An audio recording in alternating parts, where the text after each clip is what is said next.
Nanu. What does Robin Williams do in Mork and Mindy? Was it this? Nanu? Isn't that what he did? But this is the same thing that Spock did, right? I don't know. Happy Sunday. So, you can't throw money at a spiritual problem, right? Welcome to the Spiritual Advisor channel. Um, it's actually not a problem, technically. The world is slowly going through a slow growth cycle where you have to become unattached to the outcome and unattached to material things in order to stay in a healthy state of being, right? Because if you're identifying with anything out there, whether it's money or what car I'm driving or what house I'm living in or where I'm at, if you have an unhealthy attachment and then identify with that, then you'll have a false sense of identity, right? Everyone is suffering. It seems like most of the world is suffering from an identity crisis, right? If you're uncomfortable speaking in front of groups, or you're uncomfortable not, either way, if you find it uncomfortable to sit in the back, or you find it uncomfortable to sit in the front, there's an equal unhealthy attachment, right? You should be happy in any position that you're in. I love listening to someone speak that is in a healthy way. At the same time, I have no issue standing in front of a crowd speaking, right? And that if I get put in that position, then I know that I will channel whatever information is needed for the group. And so today, that's the information that I have to speak, right? Otherwise, I wouldn't be in front of the camera speaking today on a Sunday. Happy Sunday. It's a beautiful day here. Just went and had breakfast with my dad. Uh, so trust breaks down in relationships when we have unhealthy attachments, right? If we're not comfortable being in front of people, or if we're not comfortable, there's a lot of different, we're fairly complex beings, right? There's a lot of different unhealthy emotional attachments. Maybe it's the way you look, or you're not happy with the way, you feel like you're being perceived. But a lot of times those are false perceptions, because you'll project the way that you think that people are seeing you, and then that's the energy that you'll get back, because the world is a mirror, right? So ideally, you don't want to have any kind of attachment to anything and just transmit, just a feeling of love, and then be open to receive, and then continue to learn. There's lots of interesting things out there to learn. Um, yeah. I have been, I don't talk about this much, but I have been ripped off so many times, right? By people that have unhealthy attachments to material things, specifically money. They come to you in many forms, and I have had some elaborate schemes thrown at me. And sometimes it's unconsciously done. Sometimes people actually think that they're helping you, but they're not. That's one of the trickier ones, right? When people lie to themselves and believe that they're helping somebody when they're not. It's one thing when somebody can't afford food and you give them money for food.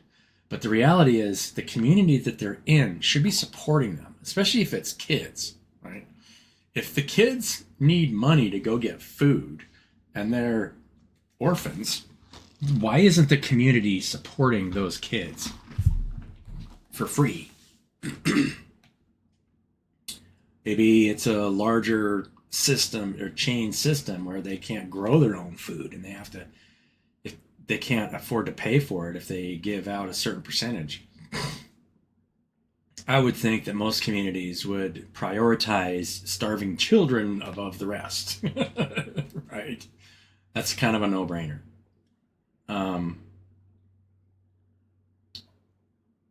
I've understood this simple concept that why would you try to own something that's temporary? That's why Jesus said, lay not your, treasures on earth, lay up your treasures in heaven. And what he was meaning is that lay up the way you feel about other people, and make sure that you're expanding your ability to love and discernment at the same time, because you don't want to keep giving to people that have unhealthy emotional attachments, because you're not, all you're doing is just feeding the beast that's destroying itself, right? You want to share with people who don't have unhealthy attachments. So all you can do is really teach about it. And there's more and more people that are starting to understand this. But I mean, I guess this was like 20, probably this was like 25 years ago. It was a long time ago. I had a 1990 Civic Si that I bought from a friend of mine. And at the time, the car was worth about $4,000. And I had gotten a new car, and there was a friend of mine that was down and out, needed help. And so I gave him the car. He needed some transportation. I gave him the car, and, for free. You don't owe me anything. And I found out later that he just sold it for drugs. But, right, I can't control other people's choices. And eventually you learn that a lot of times you can't give things to people if they have an unhealthy attachment.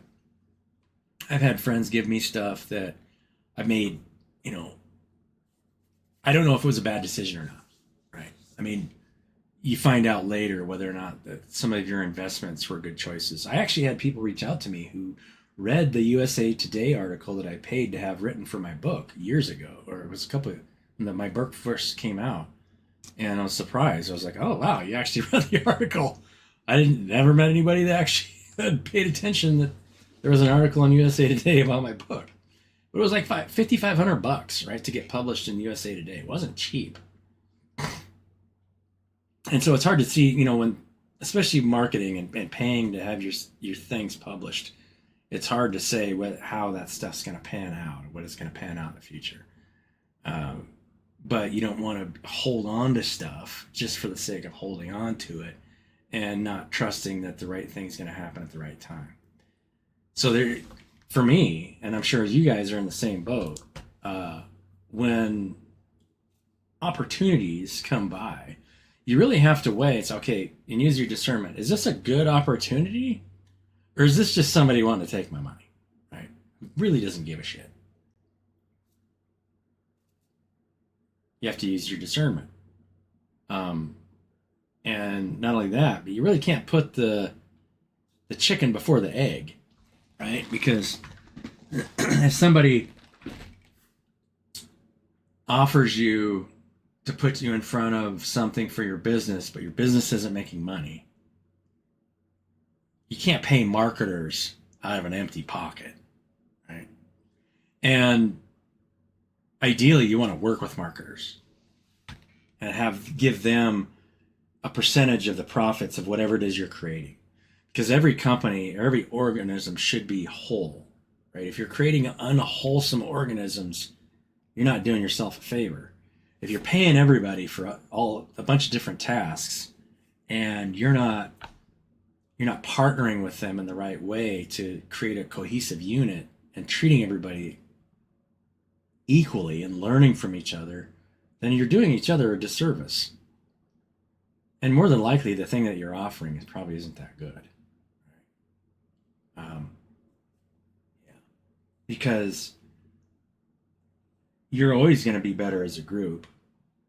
Now, codependency is a tricky word. Codependency energetically is the right way to put it, right? If you're codependent energetically on somebody else, that's different.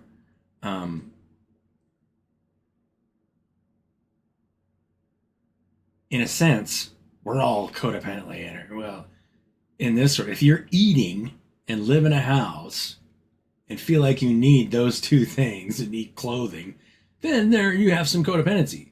I do, right? I didn't make this shirt, I didn't build it. Well, I wired this house, but I didn't, you guys know what I'm saying, right? Unless you can master yourself to the point where you don't need to eat, drink water, need food and shelter, then technically, yeah, you're not codependent on anybody. And realistically, that's actually the state of being that Jesus and Moses, Elijah, the three in the Bible that witness that that's the state that they got to. Other ascended masters that came out of the Far East and India, there's lots of stories of people doing the same thing. Not an easy state to get to. Make a long story short, in order to get to a place where we can co-create together in a healthy way, you've got to be in a place where you don't have any negative emotional attachments. You got to be okay sitting in the back or standing up front or just somewhere in the middle, and maybe rotate that around so that nobody gets attached to one role or some kind of defined thing. And then you could really start to create as a community and create the kind of things that you want. If everybody's being treated equally, and then you just set boundaries against the rest of the world that doesn't want to treat themselves equally, because the only reason the money exists is because somebody wanted to make sure that their time was more valuable than somebody else's, and to create a contract so that somebody could own more than somebody else. And I'm not talking about a trade and barter system. I'm talking about a self-sufficient organism that knows how to operate within itself and then sets boundaries against the rest of the world that doesn't. I don't know what else I have to say about that today. It's Sunday. Simple, short message for you guys. Something that I wanted to share that I've been thinking about. And, yeah. What else is there, right? I don't own anything. It's all temporary. To me, it just seems so meaningless to pour your time and energy into things that just don't matter, that wither and age. But at the same time, you want to be able to enjoy those things with each other. And so if you have a negative emotional attachment to any of it, you won't be able to enjoy it with anybody. Yeah. I have other stories about things along those lines, and sometimes, friends and family, or not necessarily family, but yeah, there's just a lot to unpack there. And I'm sure you guys have gone through a lot of different situations with a lot of different people where people had unhealthy attachments to things that just don't matter, right? If you put something as to have more value than another person, then you'll lose your soul, right? You lose your why we're here. Because you're killing yourself unconsciously. You're placing your identity on something that's not you. It is you, but it's unconscious of itself to a certain extent. You want to put your energy into things that are more conscious, or that have the potential of becoming more conscious in your lifetime. Money doesn't have the potential of becoming more conscious in our lifetime. Right? That's an inanimate object, the same thing as a car, a bicycle, or a house. Right? I mean, yeah. Anyway, love you guys. Have a great day. Hope this made sense to you. Yeah. You can't throw money at a spiritual problem. Never works. Love you. Have a great day.